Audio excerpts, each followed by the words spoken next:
Estate Sale Adventures number 173, Carnegie. Surrounded by beautiful landscaping, this small colonial home was chock full of interesting finds. The eclectic toy collection included model trains displayed in this very impressive curio, some problematic indigenous dolls with accessories, but best of all, the trolls, very nostalgic. And it only got better from here. There was a sizable number of pewter models, of boats, cars, trains, some of which were piggy banks.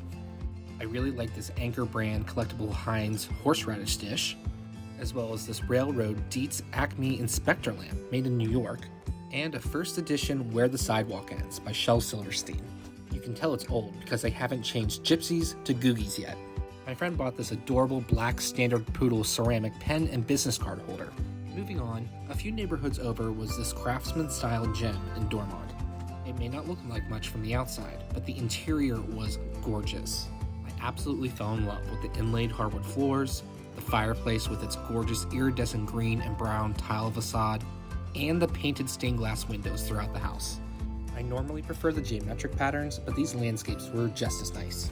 There was a genuine cuckoo clock, the obligatory vintage sewing machine, and a huge collection of Catholic devotional statuary and decor.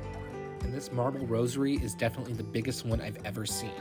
And I already have this crucifix at home, so I don't need a second. What Pittsburgher doesn't need another terrible towel? Number 175 was this 3-floor townhouse in Bloomfield. It was a quick stop, but I did take a moment to appreciate all the furniture. This armoire would be nice if it weren't pink. The bedroom set from the previous owner was in great shape, but I prefer the Art Deco chest of drawers. Just look at those freaking fixtures. Beautiful. And of course, the crazy cat lady in me couldn't help but grab this handsome guy. Number 176 in Penn Hills had some interesting things too. But first off, mad props to whoever took care of this stove. It was spotless. In terms of finds, I thought the mosaic backgammon set was very pretty, and this massive model sailboat was very impressive as well. And it comes with the original instructions too. I also appreciated the drawings of a local steel mill and San Francisco. And don't ever be afraid to buy clothes. I got this suit for a great price. Last one for today was this custom home in Monroeville. It had a hunting lodge vibe with a top-notch commemorative plate collection, all depicting different wild animals. And here's where I'm at a loss. Who or what is this print supposed to be depicting? Please comment if you know. And there was clear evidence of a cyclist, per the Harley out front and the leather in the house. Be sure to check out pghestatesales.com for this coming weekend sales. And thank you so much for watching. Please like and subscribe, and find me on Etsy. Estate Sale Adventure number 178, Carnegie. Every few weeks, the liquidator JD Lama puts together a warehouse-style sale comprised of several estates.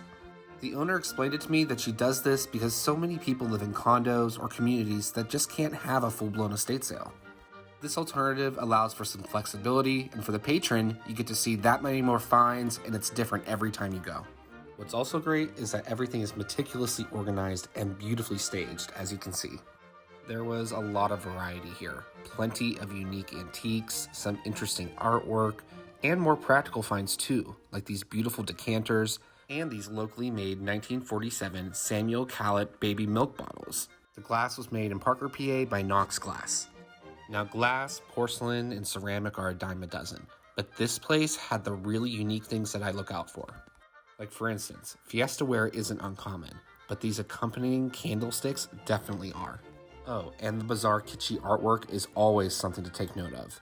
Like this original sculpture of what looks like a doctor examining a swaddled baby with a stethoscope. Probably my favorite from this sale was the eclectic number of lamps sprinkled throughout the place. And I'm pretty sure every decade of the 20th century was accounted for. And I can't decide if I prefer this sculptural one in need of a lampshade or this Art Deco brass lamp with a marble base. I'm leaning towards the latter.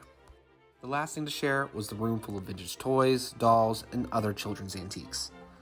I thought these Curious George bookends didn't look too old, but they were very charming. And I thought these porcelain dolls looked ancient, like they'd been through the war, literally. This one has replacement feet. And here's a first. I've never really considered a sewing machine to be a suitable toy, but there you are. These 100-year-old fixtures were in great shape, very tempting. But my only significant purchase was this roller skate metal carrier case. No, I don't roller skate, but I fell in love with the color scheme and the original lining. One more shout out to Judy from JD Lama for having an awesome sale. Check out pghestatesales.com to see what's happening this weekend. And thank you so much for watching. Please like and subscribe, and find me on Etsy. Estate Sale Adventures number 179, Braddock. I've been looking forward to the chance to share with anyone not in the know about this amazing store in the heart of historic Braddock. Its name is Golden Treasures. It's part furniture store, part estate sale, part flea market, but all around amazing. This place puts the idea of never buying new to a whole different level. If you need tools and equipment, you'll first want to head to the basement where you'll find everything you need and more, including horseshoes and plenty of meat grinders. Next, you'll want to head upstairs for all the decorative servingware. They had silver, of course, plenty of bronze and brass, and glass of every color and variety, including these decanters. There's literally so much to look at. I encourage you to head over here, take your time, and find something really unique. Obviously, I was drawn to some of the religious kitsch, and I also really like these amazing vintage Flintstone ashtrays. So before leaving, I talked to the owner, and she told me about their warehouse. I knew it existed, but I had never been. I decided to investigate. Down on 11th Street, a few blocks away, was this church, jam-packed with so much. Too much, even. And having been to a lot of these sales, I think the price points here were pretty great. One takeaway is that they had a great assortment of mid-century modern furniture and decor. I just love that couch and these ashtrays. By far, my favorite find that I didn't buy was this brass bar cart. I'm pretty sure I saw it in a sale in Highland Park a few months ago. I'm also obsessed with this chest of drawers. I had the same exact one in my bedroom growing up, but it didn't have the mirror. But can anyone identify the statue? It weighed a ton, and someone said that it came with the church when they bought it. Another interesting collection was the old and newer appliances, which included record players, antique phones, as well as novelty phones too, like this Bozo one. I really appreciated the vintage bottled and canned goods. Some were toiletries, other food products, and even some old displays like this Wrigley's gum stand. There were some retro travel souvenir flags, a set of bullhorns, this lamp carved from a solid piece of wood, an Underwood noiseless typewriter, and plenty of original artwork too. Last but not least, the toys. In the old church office, we found the children's section. And apparently, Potato Head has a British cousin. The Raggedy Ann and Andy toys never do it for me, and neither do the baseball gloves either. But there was some old comics that were pretty cool, and a small collection of Barbies still in their boxes, including her friend, aka gay friend, Ken. And now I'm in the Twilight Zone because I just bought this same case from a different sale earlier today. I spent a little more than I normally do because I found this pristine Emerson portable phono record player in its original box. Shout out to Golden Treasures for having this sale day, and be sure to check out pghestatesales.com to see what's happening this weekend. And thank you so much for watching. Please like and subscribe, and find me on Etsy. Estate Sale Adventures number 180, Greensburg.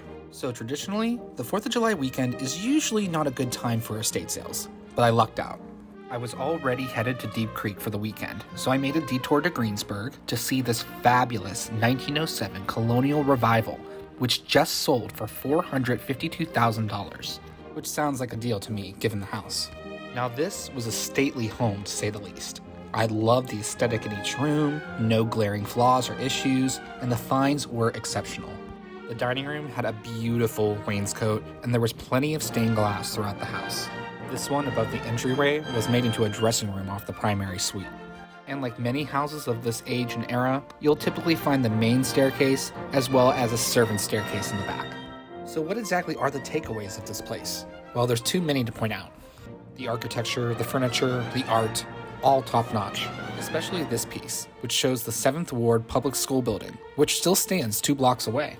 The lighting fixtures also stood out, specifically the stained glass lamps, because they were in almost every room and had awesome varying styles. That aside, here are 3 unique things that made me take a second look. First, in the main hallway was this massive oil painting done by William James Reddy titled Bringing in the Catch. Second was the 19th century brass desk set. Love the stylized metalwork on this. And third, this lockable decanter travel set. Never seen anything like this before. Now, obviously, some sales are out of my budget, including this one, but it's always worth going, as you can see. So if you need something to do this Saturday, go to pghestatesales.com to see what's coming up in our area. Again, thank you so much for watching. Please like and subscribe, and find me on Etsy. Estate Sale Adventures number 181, Aliquippa.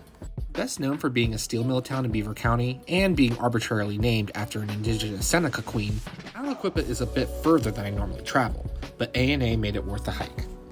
These company-built homes are a dime a dozen out here, but from my experience, they're frequently filled to the brim with interesting finds. Well, there's a lot to look at, so let's get to it. Some standouts included this orange juice glass set, which I regret not grabbing, all the supplies you'll need to create your very own bee colony, a smattering of JFK memorabilia, including this oversized coin, and more than a few beanbag ashtrays. But the biggest collection of all was the vintage liquor and cologne bottles. At first glance, they all seem to blend together, but there is a lot to unpack here. So collectibles of this type were purchased in large quantities throughout the 60s, 70s, and 80s. Made popular by Avon and copied by countless other companies, you see these bottles at sales all the time, but never in this quantity. Unfortunately for the collectors, they never gained much value over the years, at least not yet, and I think my favorite one was this moose. But wait, there was more. A plethora of hunting gear, a few decades worth of yearbooks from IUP, some fairly interesting vinyls, a preserved tree fungus, a bumper pool table, and this hideous but beautiful brass ship. And I lost my mind when I saw this, one of my favorite lithographs, Spring Song by Simon Glucklich. It depicts a young blind girl sitting on a bench listening to a robin in a birch tree. My grandparents had the same piece in their dining room. I should also mention this metal Fire Chief pedal car, which was in need of some TLC, but was in otherwise pretty good shape. The lady next to me was feeling very nostalgic about this. And yes, I had to test the belt. My only significant purchase was this vintage bag of hand-blown marbles from Canada. I thought they were beautiful. I think A&A performed a miracle staging those perfume bottles, so hats off to them. Be sure to check out PGH estate sales for this coming weekend, and thanks so much for watching. Please be sure to like and subscribe, and find me on Etsy. Estate Sale Adventures, number 182, Aliquippa. These split-entry homes are by far my least favorite kind of house, but that's never an indicator of how a sale will go. This one definitely had some history, some nostalgic finds, and lots of interesting children's swag. The Snoopy map was cool, as well as the felt signs from different live Muppet shows. Gonzo was always my favorite. There was some collectible Disney glass, as well as plenty of plush toys.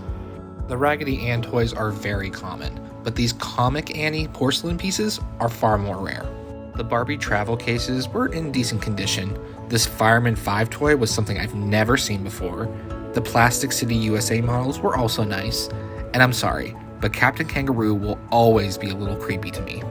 Now, the coolest antique at this sale was definitely the roller organ, which was probably produced in the late 1880s, early 1890s.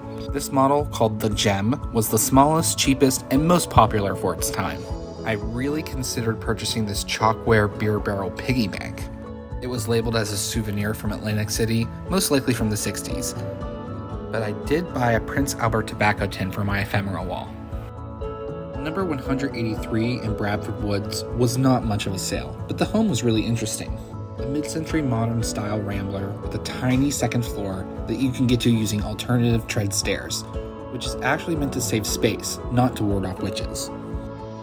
Moving on, number 184 in Crafton was the last stop, tucked away on this very quiet road adjacent to Crafton Park. There are certain Victorian homes that look just like dollhouses, and this one fit the bill. It has a plaque for House of the Month from the Crafton Historical Society, which doesn't exist anymore. Inside the home, the space was cavernous, with high ceilings, huge windows, and corner fireplaces. It was the end of the day, and it was already picked over, but still worth getting able to take a peek. Oh, and the backyard's landscaping was off the charts. Be sure to peruse pghestatesales.com to see what's coming up this weekend. And thanks so much for watching. Please like and subscribe, and find me on Etsy.